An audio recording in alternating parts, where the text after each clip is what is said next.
안녕하세요. 딥쌤입니다. 오늘은 커마 2급 시험을 대비하여 엑셀 프로그램의 바로가 익히에 대해 정리해 보겠습니다.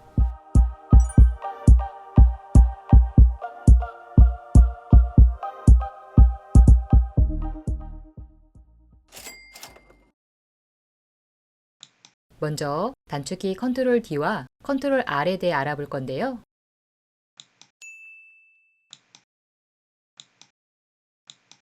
컨트롤 D는 보시는 것처럼 위쪽 셀의 내용과 서식을 복사할 때 사용하는 키이고,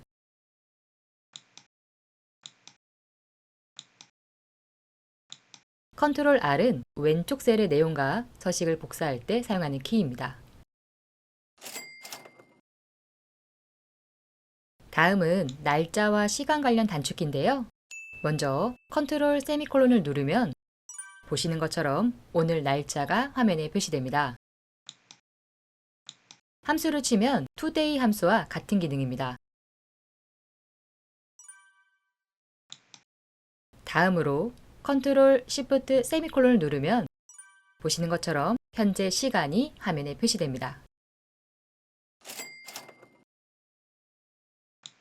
이번에는 Alt 엔터와 컨트롤 엔터에 대해 알아보겠습니다. 엑셀 프로그램에서 데이터를 입력한 후 엔터 키를 누르면 보시는 것처럼 줄이 바뀌는 것이 아니라 셀이 바뀝니다. 일을 하다 보면 한 셀에 여러 줄을 입력해야 할 때가 있는데요. 이럴 때 사용하는 단축키가 바로 Alt 엔터입니다. 사용법은 간단합니다. 먼저 첫 줄의 내용을 입력하고 Alt 엔터를 누르면 보시는 것처럼 셀 안에서 줄이 바뀝니다. 다음은 컨트롤 엔터에 대해서 알아볼 건데요. 컨트롤 엔터는 여러 셀에 동일한 데이터를 한 번에 입력할 때 사용하는 단축키입니다.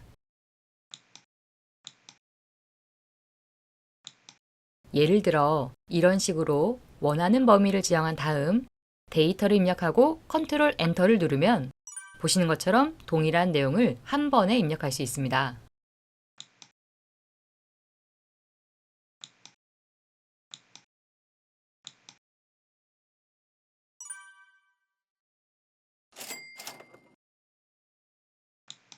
다음은 데이터 입력을 빠르게 할 수 있도록 도와주는 단축키들입니다.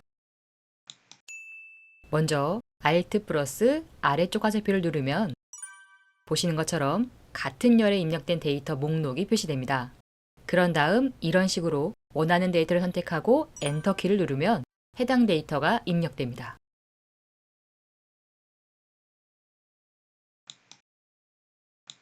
다음은 빠른 채우기 단축키 컨트롤 E에 대해 알아볼 건데요. 컨트롤 E는 사용자가 입력한 데이터 패턴을 분석하여 나머지 셀들을 자동으로 채워주는 기능입니다. 예를 들어 이메일 주소에서 아이디와 도메인을 분리하여 각각 입력하고 싶다면 먼저 첫 번째 사람의 아이디와 도메인을 직접 입력하고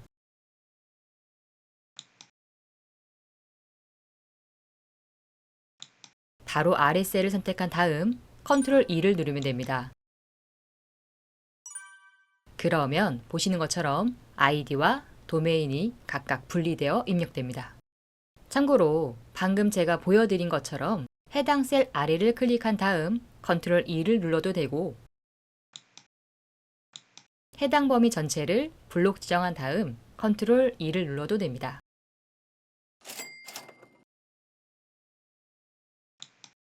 이번에는 차트 관련 단축키들을 알아볼 건데요. 먼저 Alt 플러스 F1은 데이터가 있는 워크시트에 기본 차트를 생성할 때 사용하는 단축키입니다.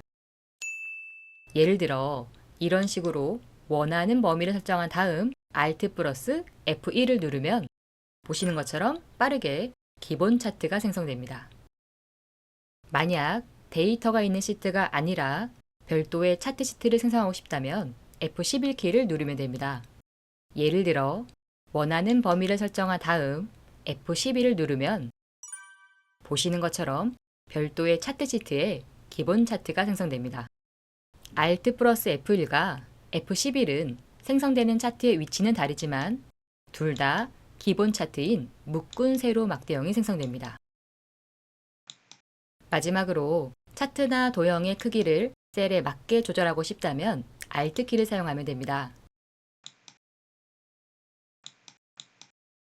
간혹 시험에서 컨트롤 키를 이용하면 차트 크기를 셀에 맞게 조절할 수 있다. 이런 식으로 출제되는데요.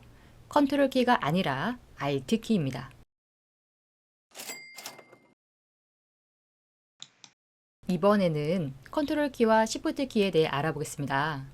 먼저 컨트롤 키는 엑셀에서 떨어져 있는 항목을 선택할 때 사용하는 키입니다. 예를 들어 현재 화면 하단에 보면 연습 2라는 시트와 연습 5라는 시트가 있는데요.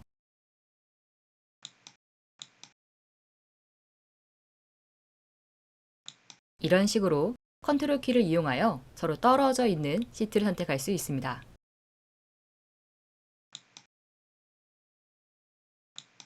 그리고 이런 식으로 컨트롤 키를 누른 상태에서 범위를 지정하면 떨어져 있는 범위 설정도 가능합니다. 반대로 연속된 항목을 선택하고 싶다면 어떻게 할까요? 이럴 때는 Shift 키를 사용하면 됩니다. 예를 들어 연습 2부터 연습 5까지 연속해서 시트를 선택하고 싶다면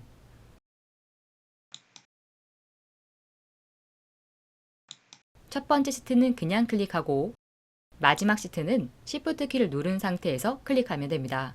그러면 보시는 것처럼 연속적으로 시트 선택이 가능합니다.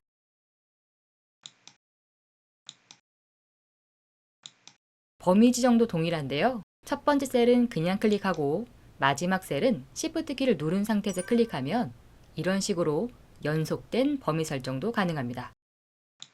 마지막으로 뭔가를 복사하고 싶다면 컨트롤 키를 누르면 되고 뭔가를 이동하고 싶다면 Shift 키를 누르면 됩니다.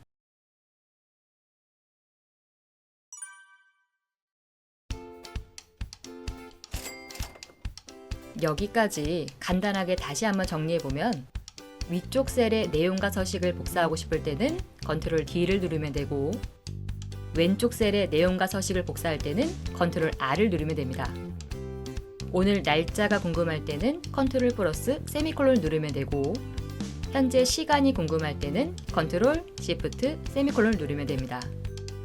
셀 안에서 줄을 바꾸고 싶다면 Alt 엔터를 누르면 되고 여러 셀에 동일한 데이터를 한 번에 입력하고 싶다면 컨트롤 엔터를 누르면 됩니다. 같은 열에 입력된 데이터 목록을 표시한 단축키는 Alt 플러스 아래 화살표이고 빠른 채우기 단축키는 컨트롤 E입니다. 데이터가 있는 워크시트에 차트를 생성하고 싶다면 Alt 플러스 F2를 누르면 되고 별도의 차트 시트를 생성하고 싶다면 F12를 누르면 됩니다. 차트나 도형의 크기를 셀에 맞게 조절하고 싶다면 Alt 키를 사용하면 되고 떨어져 있는 항목 선택은 컨트롤 키, 연속된 항목 선택은 Shift 키입니다. 마지막으로 뭔가를 복사하고자 할 때는 컨트롤 키를 사용하면 되고 뭔가를 이동하고자 할 때는 Shift 키를 사용하면 됩니다.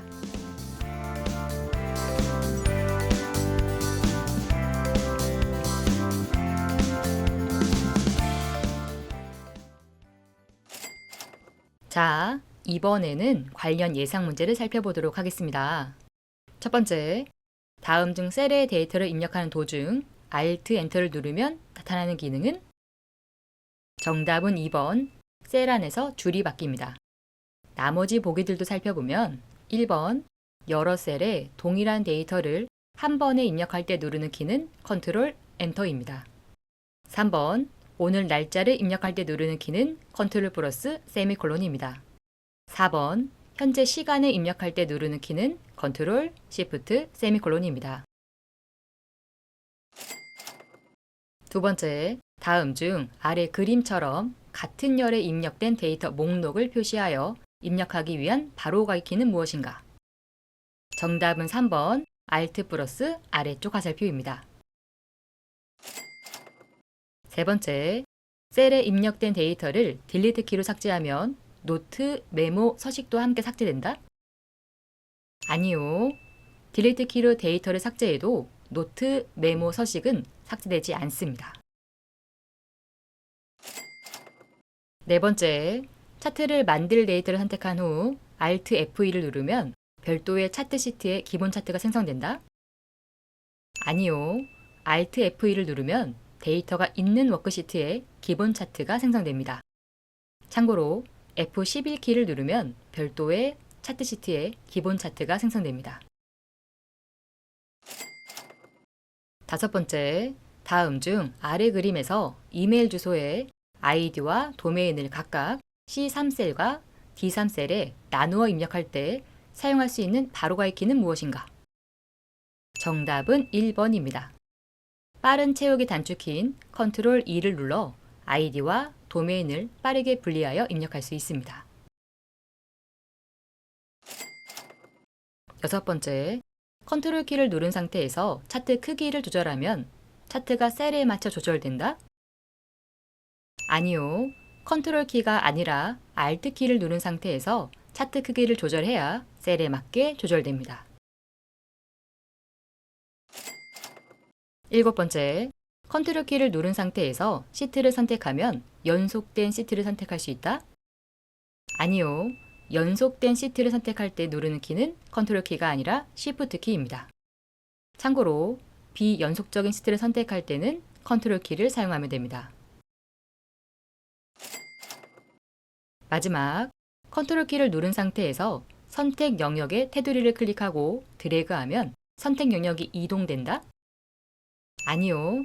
Ctrl 키를 누른 상태에서 드래그하면 선택 영역이 복사됩니다.